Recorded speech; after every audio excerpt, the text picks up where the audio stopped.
perlu kecerdasan sendiri untuk menerjemahkan sanepone dari sang gurunya, dari muridnya. Dan ketika kita yang terbiasa dengan pendidikan ala akademis sekolah itu kan, ala barat, itu akan kesulitan untuk menerjemahkan sanepo-sanepo itu. Jadi orang tua dulu sebut yang sepuh karena bisa nyepuh. Kalau kita ngomong tentang besi, orang yang tahu nyepuh itu yaitu yang bisa membuat jadi lebih baik untuk karakter dia. Kalau nggak sadar berarti di situ Tahunan tahun-tahunan ya tekan-tekan.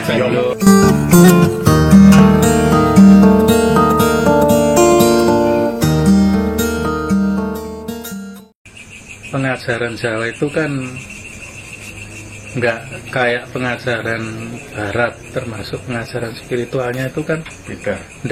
ndak tok le nek Barat ki ngene ya wis gitu ning nek Jawa itu kadang ya akeh sanepan, akeh anu gitu. Jadi nah itu perlu kecerdasan sendiri untuk menerjemahkan sanepone dari sang gurunya, dari muridnya. Nah, mungkin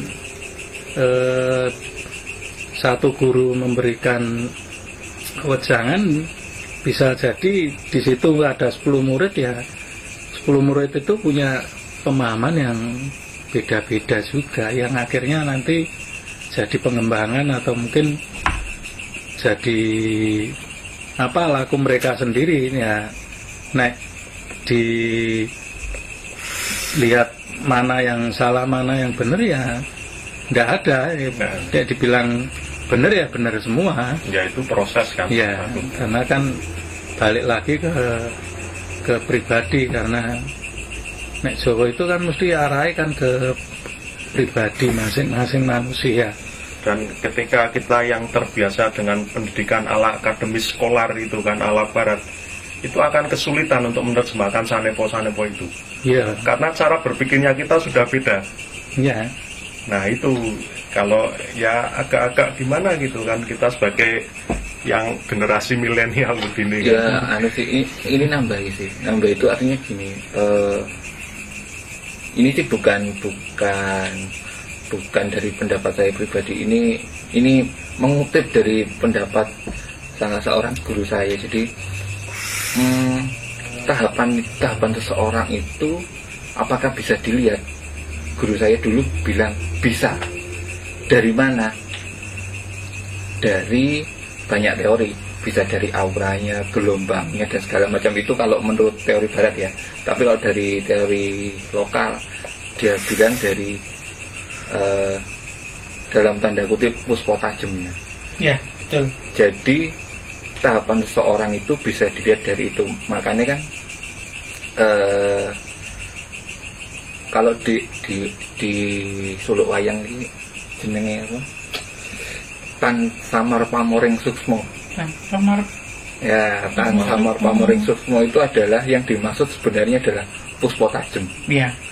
Jadi dari situlah kelihatan tahapan orangnya. Jadi gini, orang tua Jawa zaman dulu, apalagi yang dia sudah jadi pandito ya, itu melihat orang gini, oh, awong ngedang biau, maksud ceritanya banyak sekali pun, tapi ketika dilihat, oh belum sampai situ gitu, kaparan gitu. Nah, orang-orang Jawa itu biasanya melihat itu pamoring sukmo itu. Jadi kalau kita ngomong tentang, maksudnya mungkin menyimpang sedikit dengan keras ya, penggambaran pamor itu ya semacam itu, dan setiap orang, tahapan orang itu ya kelihatan itu puspo tajamnya itu, pamornya, auranya, atau kalau bahasa sekarang mungkin Inner beauty. Wibawanya. Saya nggak bukan aliran ngeliat aura. Jadi saya aliran perbawa, bukan aliran aura, karena aura kan berganti-ganti secara emosional. Buka aura kan sekarang banyak. Iya, tapi buka perbawa nggak ada. Oh, iya. Mbak menawa Mas Rino mau buka itu kan peluang. Nek perbawa itu kan pancaran pribadi. Innernya. Pancaran pribadi. Basa lainnya nek kata basa anunya karisma ya. Karisma apa supra?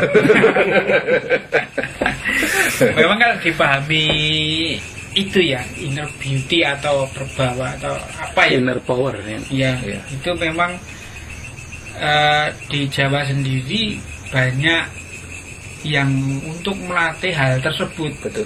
tahapan tersebut. Dan itulah bedanya dengan pengetahuan barat. Kalau pengetahuan barat itu mengandalkan otak, kalau di Jawa ini banyak mengandalkan hati. Iya. Menurut pengalaman saya ya, karena otak itu energinya energi pangan yang digunakan. Jadi nek anu ya, Ramadhan ya ini bingung. Ya. Tetapi anehnya di Jawa itu karena menggunakan hati, justru energi pangan itu ditinggalkan. Iya. Dia akan mengolah itu, maka akan timbul banyak sekali di Jawa itu suatu apa ya namanya, laku atau ngelakoni ya, untuk mencapai melatih tahap-tahap tersebut. Dari hal-hal lagu untuk mencapai puspo tajam tersebut atau apapun namanya, itu dilakukan dengan cara mati raga ataupun bisa dikatakan puasa. Iya. Paling kelihatan itu kalau di saya namanya ngelakoni. Iya. Artinya ngelakoni itu tidak sepanjang hayat, tapi ngelakoni 40 dino. Jadi dibatasi 40 hari. Nanti setelah 40 hari akan berhenti. Walaupun nanti dilakukan lagi, tapi kan tetap dibatasi 40 hari. Itu namanya ngelakoni. Beda kalau kita itu menanamkan diri kita secara tertib atau secara kontinu, tak terputus, dilakukan terus-menerus sampai akhir hayat, itu namanya laku. Iya, bedane laku. Kalau ngelakoni itu kan menjalankan. Ya. Nek laku itu perjalanan. Ya. Nah, nambah dikit tentang tadi. Jadi kan Mas Agung sempat cerita bahwa seorang guru punya murid 10, itu hasilnya bisa beda-beda. Setahu saya ketika, tapi nggak tahu ya model guru kayak gitu sampai sekarang masih ada atau enggak. Ya moga-moga masih ada dan masih banyak. Guru-guru zaman dulu yang dilihat itu innernya. Jadi ketika dia bilang, oh ini durung tekan deh, jadi bisa jadi satu orang itu 10 tahun itu di SD kelas 1 atau 20 tahun di SD kelas 1 aja itu tahu. Atau ada yang seorang itu masuk langsung lulus, itu juga ada. Karena dia melihat ini ya, si innernya ini tadi. Nah, makanya saya sendiri sebenarnya agak kurang sepakat dengan ketika ini kita ngomong guru yang benar ya. Iya. Ketika satu orang guru yang benar ngajar 10 orang nanti hasilnya beda-beda, enggak. Ini setahu saya. Yeah. Tapi ini untuk khusus guru yang benar. Artinya gini loh, banyak kasus guru nggak benar sebenarnya. Ya mohon maaf. Jadi guru nggak benar itu maksudnya gini, tekstual, pokoknya sudah apa, ya wes kan gitu kan. Itu istilahnya guru zaman sekarang, apalagi kalau sudah diuber deadline ya harus lulus, nah kan itu beda lagi. Oh, itu kalau kita ngelihatnya kayak guru bahwa itu apa, kayak pengajar sekarang, Mas. Iya. Yang saya maksud 10 orang itu bisa beda-beda. Kalau tadi Mas Rino kan ngelihat itu kemampuan orang. Iya. Tapi guru yang baik kalau menurut saya itu bukan kemampuan tapi bakat. Kalau tadi dibilang inner, nah ini bakate nenggon katalah kalau sekarang iki pinter ning matematika ya ning matematika, ini fisika, iki senengnya nyanyi ya, ini senengnya anu, ya itu akan bisa beda-beda. Betul. Jadi guru ya kayak inilah kalau di wayang itu kan muridnya Durno ya oke. Iya. Tapi kan kemampuannya nggak sama. Iya. Janoko pinter mana, yang lain kan nggak bisa. Nah itu ya seperti itu maksudnya. Jadi kalau guru cuman punya apa, sebetulnya guru itu bukan ngajari sih. Ngajari misalnya, oh aku iso iki tak ajari ke 10 muridku sehingga nantinya akan hasilnya sama. Itu nek guru standar nek menurut saya kan seperti itu. Tapi kalau guru yang waskita yang dulu itu dia akan tahu, oh bocah iki apike diajari iki. Iya. Bocah iki bakate diajari itu menarik itu konsep itu. Jadi konsepnya, jadi orang tua dulu sebut yang sepuh karena bisa nyepuh. Kalau kita ngomong tentang besi, orang yang tahu nyepuh itu yaitu yang bisa membuat jadi lebih baik untuk karakter dia. Jadi kan ketika kita ngomong besi atau metal logam tersebut iso nyepuh dalam arti bahasa Jawa itu kan bisa membuat jadi lebih baik gitu. Tapi ya memang atau yang besi nomor 1 ya sak api-api sing iki sama sing api-api yang besi nomor 10 ini wis jadi paling bagus nomor 10, ini nomor 1 paling bagus diadu ya tetap bagus yang nomor 1. Tapi artinya dia saat kalau dihitung sama-sama nomor 10-nya, tingkat nyepuhnya dia jadi lebih bagus. Itu sih setahu saya sih. Makanya nek yang disebut sepuh itu biasanya bisa nyepuh. Yang dimaksud nyepuh itu ya bisa menjadikan lebih baik. Nek seperti itu saya pernah dengar sih cerita yang pengalaman itu nggon panah mbak di Jemparingan. Itu ada empu ya nggak tahu empu atau apalah sebutannya, sing tukang gawe panah dan anak panahnya itu ada kategori yang empu itu nek bikin panah bagus. Kenapa? Karena dia milih bahan yang bagus, bambu yang bagus, itu standar. Ada lagi yaitu tadi bahannya kaya ngopo nek dicekel wong iki jadi panai dadi apik. Itu. Jadi ya empo yang baik yang mana ya itu kan skill toh. Skill kalian masing-masing. Nah itu yang istilahnya dia ngolah rasanya itu yang kedua itu yang top itu kan. Berarti mbok itu bola bahan istilahnya jarine sing cerita itu itu mbok dikai pring model apa ya mesti iso dadi apik langsung. Istilahnya dia kenal karakter setiap pring itu yang ada di dia. Iya, maksudnya gini. Dioptimalke kan mungkin orang lain kan bilangnya gini, dikasih bahan apapun jadi bagus. Tapi bagi dia sendiri paling misu-misu asem dikai barangnya kan ya mungkin dia lebih senang juga dikasih barang bagus. Rapatnya soro. Ya kan, tapi ya memang dia bersedia. Setiap material itu kan kalau bagi saya itu bukan masalah bagus enggak bagus, cuma kan dia punya karakter masing-masing gitu kan. Betul. Dan itu bisa dioptimalkan oleh si empu panah itu kan. Yeah. Nah itu kemampuan spesial itu kalau menurut saya. Ya itu balik juga seperti orang tua loh. Orang tua punya anak katakanlah 2, 3 atau berapa. Itu kan karakter anak masing-masing beda. Itu ya menanganinya, menyelaminya itu beda. Ya, saya dulu anak ragil tuh nggak pernah diajar bapak saya, pernah tahu diseneni. Soalnya mungkin bapak saya yang ngerti, nah aku diseneni mesti mutung.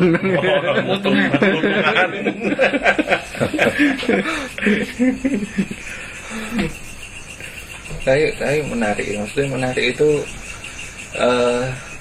jadi banyak istilah, banyak simbol dengan banyak pengertian, tapi ketika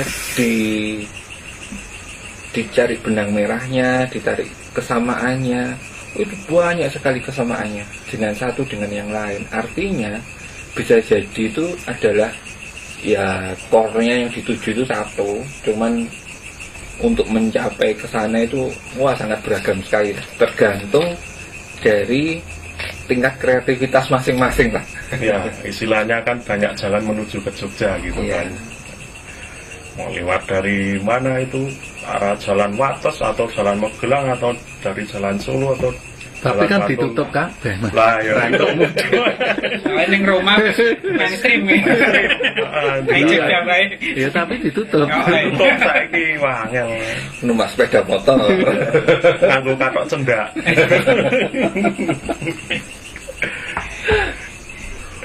diputer balik gitu.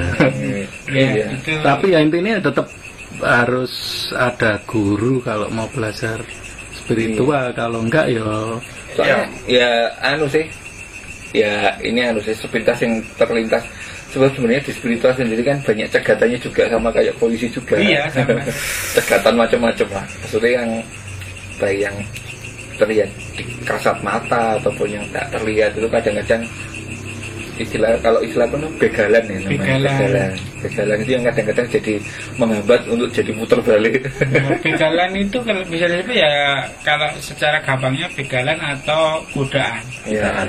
Jadi secara spiritual mau menuju ke tempat Jogja itu nanti akan godaan itu akan kayak kok Prambanan apa ya minggu neng Prambanan. Kalau di spiritual nanti akan belok kemana? Macam-macam. Nah, jadi kan memang kalau bagi saya itu yang namanya begalan atau godaan dan lain sebagainya itu sebenarnya pilihan, percabangan. Tinggal awake dhewe iki meh milih sing endi dan semua itu ada konsekuensinya masing-masing. Jadi kayak kowe nek milih rene, dalane alus ning rada dawa. Nek milih rene, dalane ngronjal kaya Kali Asat ning Serak. Nah, terus nek misal kita mau milih yang dikatakan itu tidak bagus, walaupun itu tetap ada sisi bagusnya.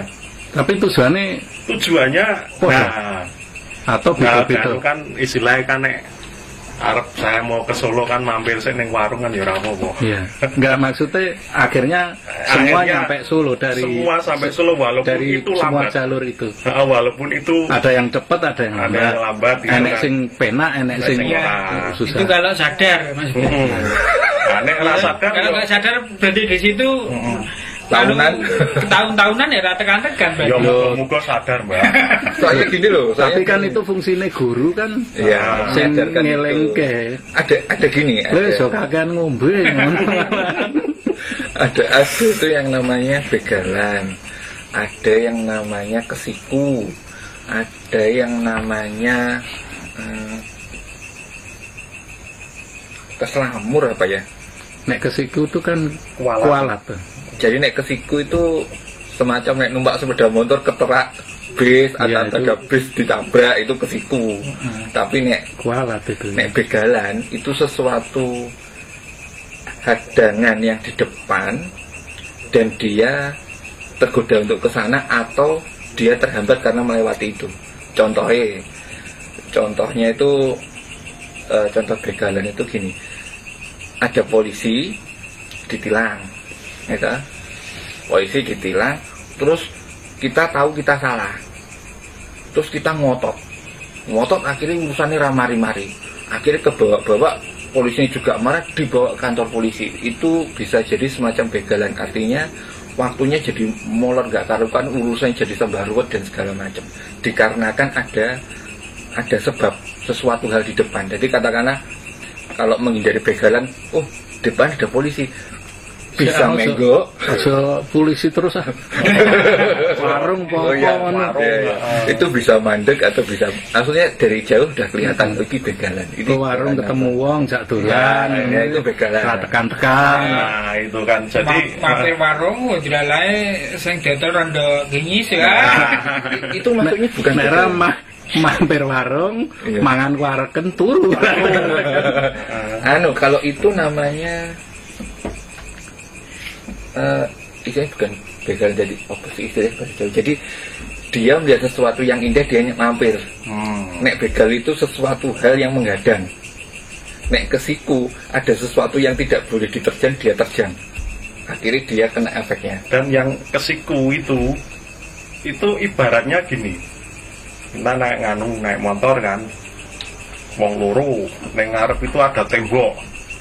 Yang satu tahu dia ada tembok, yang satu enggak. Podo nabrak, brek, tiba podo lorone. Nah, kesiku itu seperti itu. Kita tahu nggak tahu, kita tetap kena efeknya. Nah, begitu kan terus protes karo mbah, aku ora ngerti. Pak Guru, aku ora ngerti. Lah saya wis ngerti toh. Oh iya ya itu. Dan ketika dia tahu di depan ada tembok, terus diwike nabrak, berarti kan dia sudah tahu resikonya. Nah, berarti kan istilah yo wis sudah antisipasi gitu. Nek ngertiku kesiku itu loh.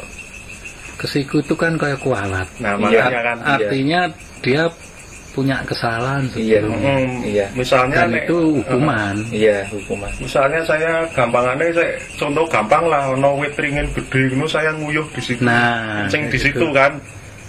Walaupun saya tahu nggak tahu saya tetap kualat gitu. Iya. Jadi manuke apa Anu, atau gimana? Contohnya jangan Dan malah ngerti jangan, kuwi timbangannya dong golek maerot. Merot. jangan anu, contohnya jangan wit ringin, tapi tiang tegangan listrik tinggi. Terus diwi dan terus kesetrum, nah, itu kesiku. Hukumannya. Iya itu kan. Itu secara lahir ya, Ya, ya secara lahir yang terlihat, dan secara batin tentu ada juga yang terkena omongannya sendiri. Omongan itu Iya, bisa. juga mengandung siku yang harus Betul. dipertanggungjawabkan.